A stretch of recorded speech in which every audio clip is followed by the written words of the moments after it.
Hello, good morning, students. I hope you all are fine. So, in today's class, we will discuss about geotechnical engineering laboratory experiment. So, I am sharing the screen. I hope it is visible to you.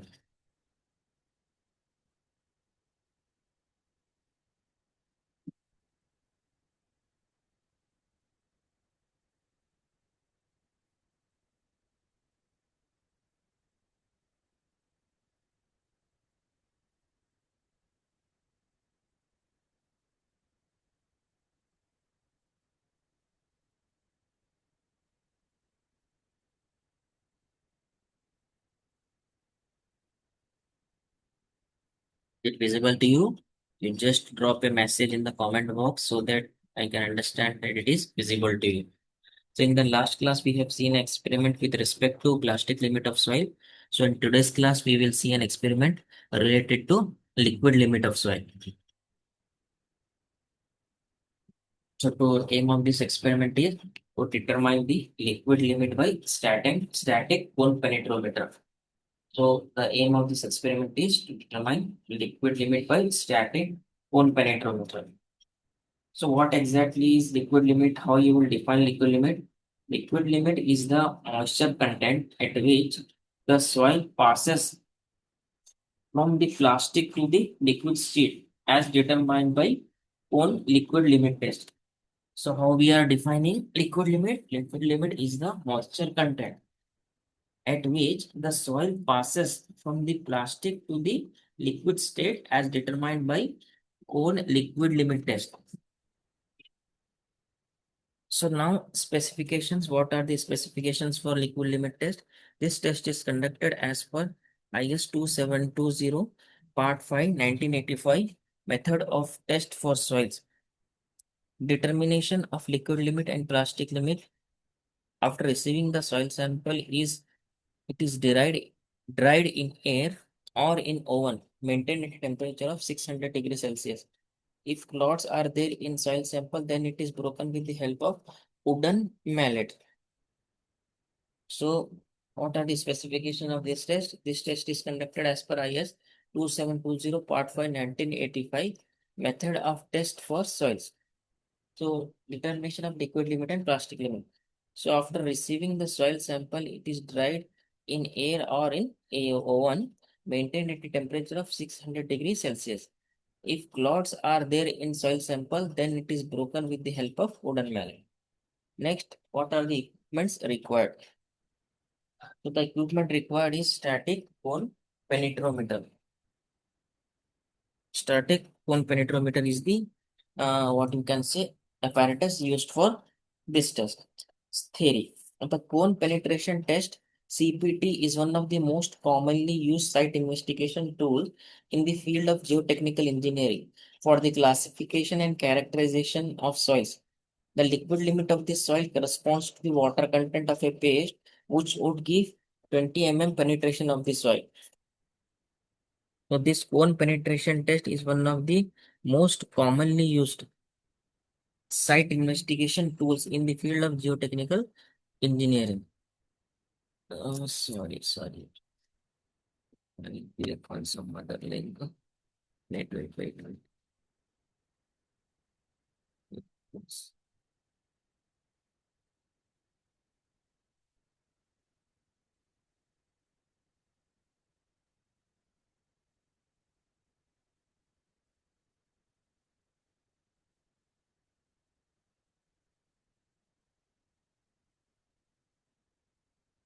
Wait one second. Sorry for the inconvenience.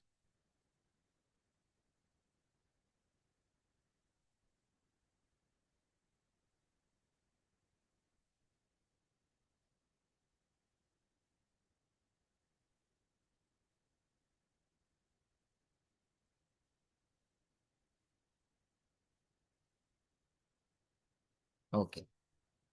Hope this is visible to you now. So the theory. In the theory part, we are studying the cone penetration test is one of the most commonly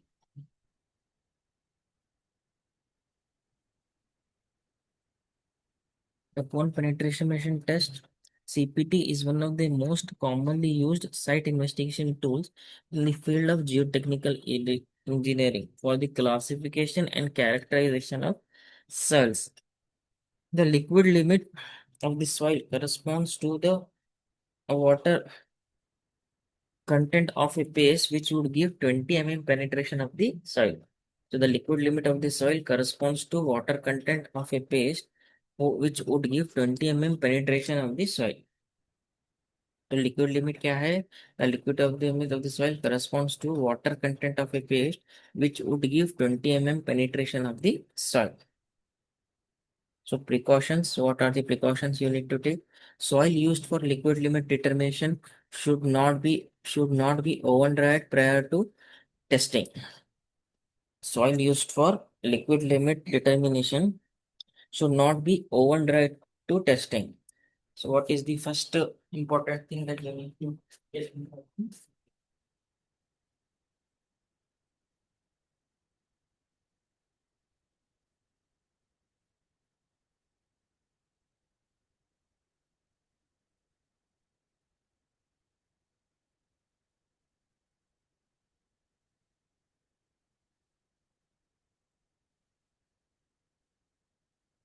The first important thing that you need to take into account is to uh, use the soil which you are using for liquid determination.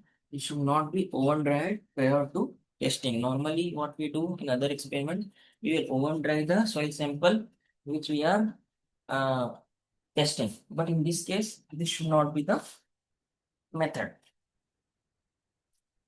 After mixing the water to the soil sample, sufficient time should be given to permeate the water throughout the soil mass. In the second step, what we have to do, after mixing the water to the soil sample, sufficient time should be given to permeate the water throughout the soil mass. After that, wet soil taken in the container for moisture content determination should not be left open in the air. जो wet soil है, wet soil taken in the container for the moisture content determination should not be left open in the air. The container with soil sample should either be placed in desiccators or immediately be wet. Now procedure. Take 200 gram of soil, add 5% of water and make a paste. Take what you have to do in the first step. 200 gram of soil you have to take. 200 gram of soil you have to take, add 5% of water and make a paste of it. Mix the soil thoroughly and fix the mold in such a way that it should touch the surface.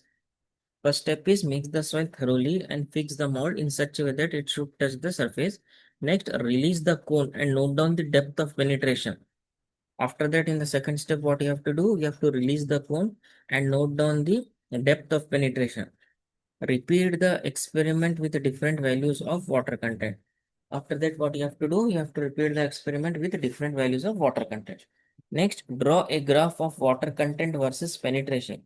Next step is you have to draw a graph of water content versus penetration. The one with 200 mm penetration would give liquid limit of the soil.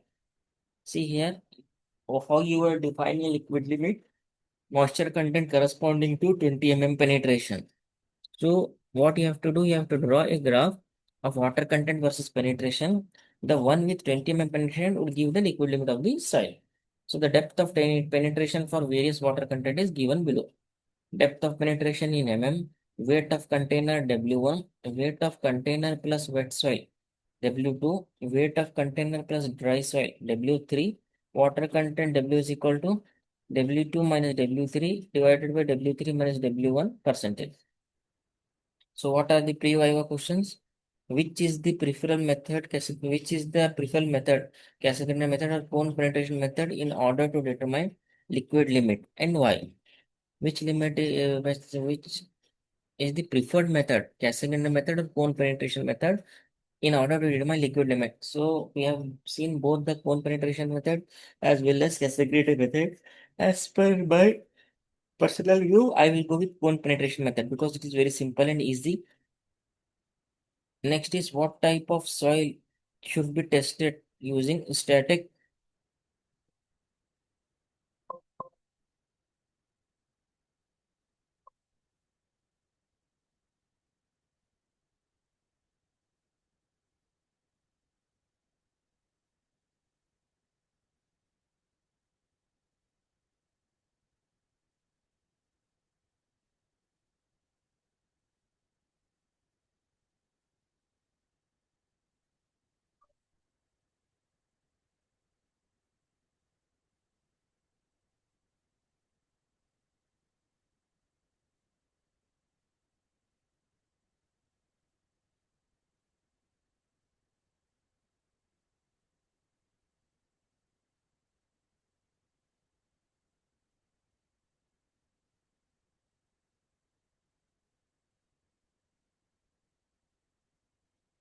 Okay. Which is the what type of soil could be tested using static cone penetrometer? What type of soil could be tested using static cone penetrometer? What type of soil could be tested using static cone penetrometer?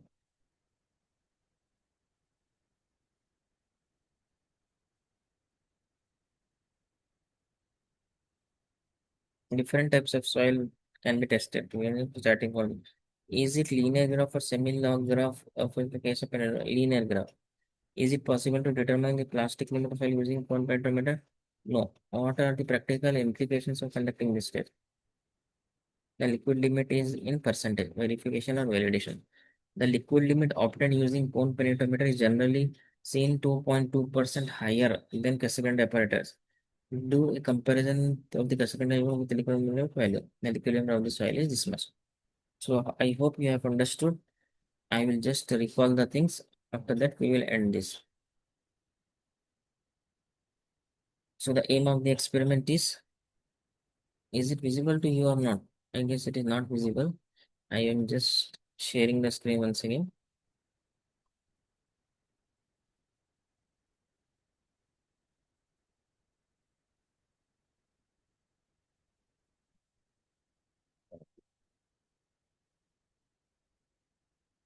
Determination of liquid limit by static cone penetrometer. So the aim of this experiment is to determine liquid limit by static cone penetrometer. The liquid limit is the moisture content at which the soil passes from the plastic to the liquid state as determined by cone liquid limit test. So what is liquid limit by static cone penetrometer test? The liquid limit is the moisture content at which the soil passes from the plastic to the liquid state as determined by cone liquid limit test.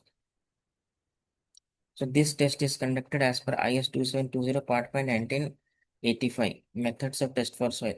Determination of liquid and plastic limit. After receiving the soil sample, it is dried in air or in oven, maintained at a temperature of 600 degrees Celsius. If clots are there in soil sample, then it is broken with the help of wooden mallet. Equipment required. Static cone penetrometer. The cone penetrometer test CPT is one of the most commonly used site investigation tools in the field of geotechnical engineering for the classification and characterization of soils. The liquid limit of the soil corresponds to a water content of a paste which would give 20 mm penetration of the soil. Precautions. Soil used for liquid limit determination should not be oven dried prior to testing. So this is very important. Soils used for liquid limit determination should not be oven dried prior to testing. After mixing the water through the soil sample, sufficient time should be given to permeate the water throughout the soil mass. Wet soil taken in the container for moisture content determination should not be left open in the air. The container with soil samples could either be placed in desiccators or immediately wet. Take 200 grams of soil, add 5% water and make a paste. What you have to do, you have to take 200 grams of soil and add 5% of water to it and make a paste. Mix it thoroughly and fix the mold in such a way that it should touch the surface. Next, third step, release the cone and note down the depth of penetration. Third step is you have to release the cone and note down the depth of penetration. Next is you have to repeat the experiment with different values of water content. Now draw a graph of water content versus penetration. The one with 20 mm penetration would give the liquid limit of the soil.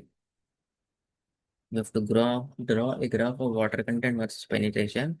The one with 20 mm penetration. The one with 20 mm penetration would give the liquid limit of the soil. So the depth of penetration for various water content is depth of penetration in mm, weight of container W1, weight of container plus wet soil W2, weight of container plus dry soil W3. So water content is equal to W2 minus W3 divided by W3 minus W1 expressed as a percentage. Pre-viva questions.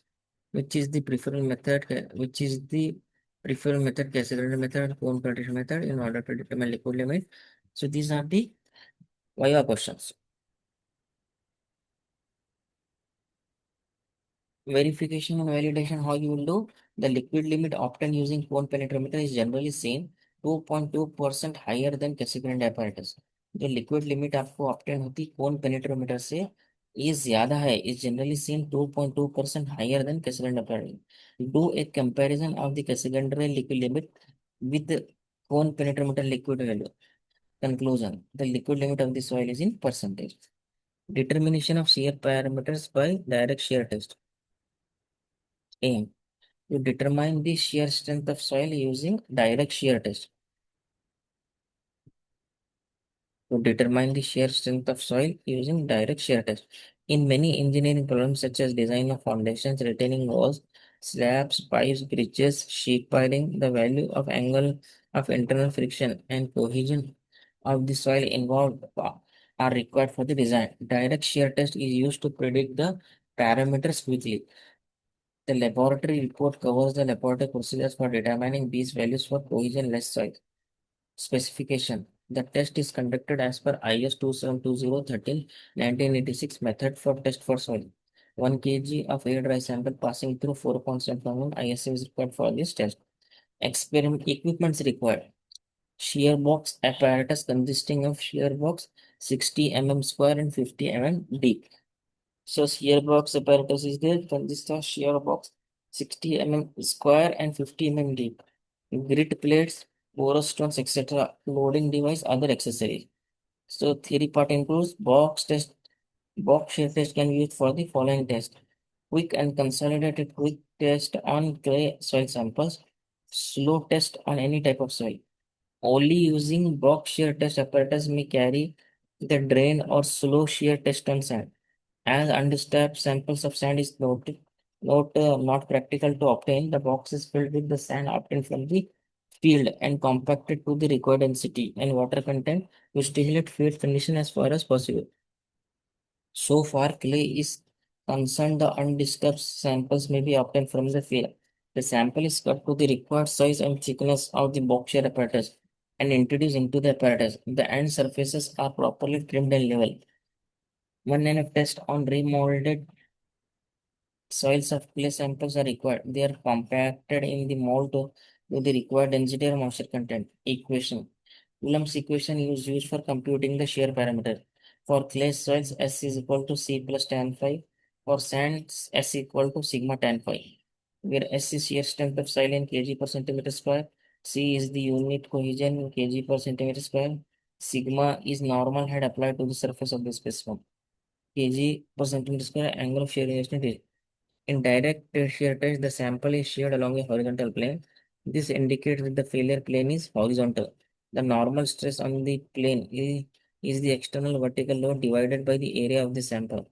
The shear stress at failure is the external lateral load divided by the corrected area of soil sample. The main advantage of direct shear test apparatus is its simplicity and smoothness of operation and the rapidity with which testing parameters can be carried out. But this test has the disadvantage that lateral pressure and stresses on planes other than the plane of shear are not known during the test. So the precautions which we need to take while carrying out shear strength test is the dimensions of the shear box should be measured accurately before allowing the sample to shear. The screw joining the two halves of the box should be taken off. Rate of strain or shear displacement rate should be constant throughout the test. The spacing screws after creating required spacing between two halves of the shear box should be turned back to make them clear of the lower part. For drain test, the porous stones should be saturated by boiling in water. Add sulfate of the leading into the vertical well. What is the procedure? Place the sample of soil into the shear box. Determine the water content and dry density of the soil compacted. First step is you have to place the sample into the shear box. Determine the water content and dry density of the soil compacted. Make all the necessary adjustments for applying vertical load, for measuring vertical lateral movements, and measurements of shearing force, etc.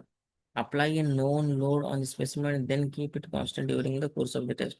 For consolidation, keep it for long period without shearing and quick test apply. The shearing without consolidation soon after placing the vertical load. Adjust the rate of strain as required of the specimen. Shear the specimen till failure of the specimen is noted or the shearing agent decreases. Take the readings of the gauges during the shearing operation. Remove the specimen from the box at the end of the test and determine the final water content. Repeat the test on 3 or 4 identical specimens. So the table includes the test sample of cohesionless soil with a little cohesion is given the tabular form. Soil density ρ d equal to 1.62 gram per centimeter cube. Data sheet for sample. For sample 2, 3, and 4, similar data sheets are to be prepared. Initial area A not equal to 6 into 6, 36 centimeter square. Initial thickness 2.4 centimeter. Sigma equal to 0.5 kg per centimeter square. Data sheet for direct shear test. Horizontal dial gauge reading, horizontal displacement in mm, corrected area in centimeter square, probing ring reading, force in kg, 7 kg per centimeter square, vertical dial reading, vertical displacement, HT in centimeter. Corrected area in centimeter is given by B, horizontal displacement. B is equal to width of shear box equal to 6 centimeter. From 3 samples, the following results are obtained. 1, 2, and 3. Test number 1, normal stress sigma is in kg per centimeter square, 0.5, 2, 1.0, 3, 1.5. From the results of graph of horizontal displacement versus shear stress is drawn, more circles are also plotted. From more circles, the following details are obtained. Major principal stress sigma 1 is equal to dash kg per centimeter square. Minor principal stress sigma 2 equal to dash kg per centimeter square. Inclination to major principal stress theta 1 is in degrees. Inclination to minor principal stress theta 2 equal to dash degrees. 3 bio questions. Why is shear strength of soil required? Shear strength of soil is required in order to know the bearing capacity of soil and also to know how much the soil can withstand against failure. Would we use the direct shear test for sand and clay? Yes. Is it predetermined plane? The failure is happening in the direct shutter naturally.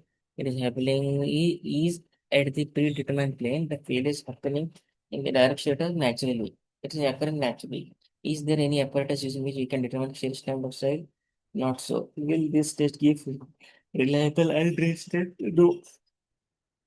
Angle of internal friction 5, unit cohesion C kg per centimeter square. Verification and validation. The angle of shearing resistance of sands depends on state of compaction, coarseness of grains, particle shape, and roughness of grains and grading. It varies between 28-degree uniformly graded soil with ground grains in very loose state to 46-degree well graded sand with angular grains in dense state. The friction between sand particles is due to sliding and rolling friction and interlocking action.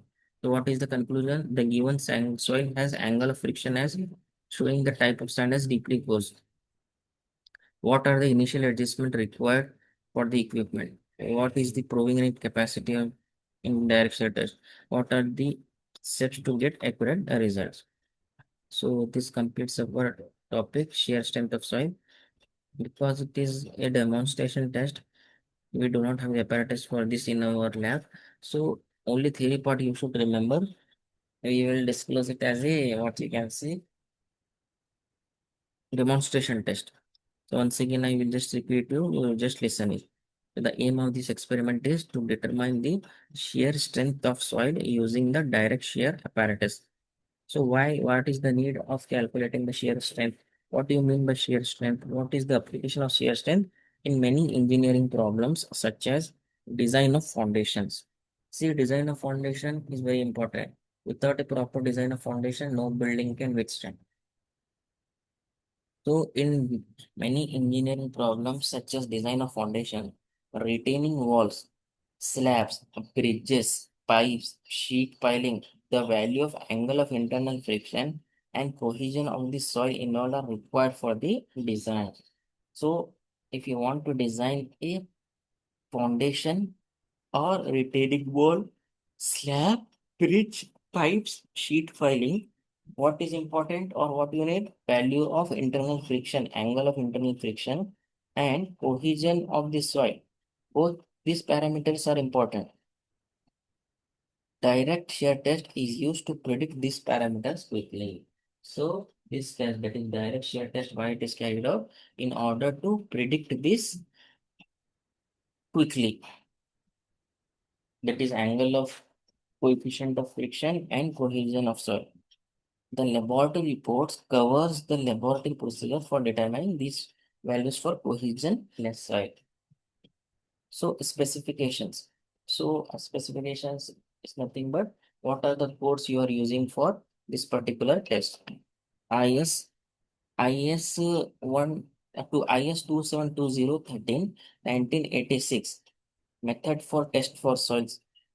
1 kg of air dry sample passing through 4.75 mm ISC is required for this test. What you have to do? 1 kg of air dry sample. 1 kg air dry sample आपको लेना है जो कि पास हो रहा है 4.75 में minus से ये टेस्ट के लिए. So it is more quantity compared to other experiments. In other experiments, we are taking 200 gram, 300 gram, or maximum 500 gram of soil. But in this test, you have to take 1 kg of soil. So what are the equipments required? The equipment required for direct shear test includes shear box, which is 600 mm square and 500 mm deep. So what is the dimension of shear box? 600 mm in square and 500 mm deep. Grit plates, porous stones. Grit plates also you need and porous stones also you need. Next, loading device. Loading device also you need. Other accessories. Now, theory part. Box shear test can be used for the following test. Quick and consolidated quick test on clay soil samples. Slow test on any type of the soil. Only using box shear test apparatus may carry the drain or slow shear test on sand. As undisturbed samples of sand is not practical to obtain, the box is filled with the sand obtained from the field and compacted to the required density and water content to stimulate field condition as far as possible. So far clay soil is concerned, the undisturbed sample may be obtained from the field. Clay soil can be obtained from the undisturbed sample can be obtained from the field. The sample is cut to the required size and thickness of box shear apparatus and introduced into the apparatus. So the soil is introduced into the box apparatus. The end surface is properly trimmed and level. 1,9F test on remolded soil surface samples are required. They are compacted in the mold to the required density and moisture content. So equation. Coulomb's equation is used for computing the shear apparatus. For clay soil, S equal to C plus tan phi. For sands, S is equal to sigma tan phi. So what S stands for? Shear strength of soil in kg per centimeter square. What what is your what you can say? Sigma normal load applied on the surface of the specimen in kg per centimeter square. And what is phi? Angle of shearing resistance in degree. And what is C? Unit cohesion. So both parameters we are finding out. Angle of coefficient of friction and cohesion of soil. In a direct shear test, the sample is sheared along a horizontal plane. This indicates that the failure plane is horizontal. The normal stress S on the plane is then external vertical divided load by the same of the air sample. The shear stress as failure is the external load divided by the characteristic area of the sample. The main advantage of direct shear test is its simplicity and smoothness operation and the rapidity with which testing programs can be carried out. But this test has the disadvantage that lateral pressure and stresses on plane other than the plane of shear are not known during this test. So what are the precautions you need to take? The dimensions of the shear box should be measured accurately. Before allowing the sample to shear, the screw joining the two halves of the box should taken out. A rate of strain or shear displacement rate should be constant throughout the test. The spacing screws after creating required spacing between two halves of the shear should be correct. Add the self weight of the loading using the vertical load. So what is the procedure? Place the sample of the soil into the shear bags. Determine the water content and dry density of the soil compacted. After that, what you have to do? You have to shear the specimen till failure of the specimen is noticed or the shearing resistance decreases. Take the readings of the gauges during the shearing operation. Remove the specimen for the box at the end of the test. Repeat the test on 3-4 identical tests. The test sample of cohesionless soil with the range given in tabular form. Soil density rho is equal to 1.62 gram per centimeter cube and data sheet is in this way. So finally, you will get the answer for this. That is, the given soil has angle of friction this much and cohesion soil this much. So if you have any doubts or queries related to this particular topic, that is liquid limit of soil and shear strength of soil, you can just text me or drop a comment in the comment box, or you can even call me at 8553171859, or you can mail me at nadim@kevin.university. I hope you have understood the concept. I am ending the meeting.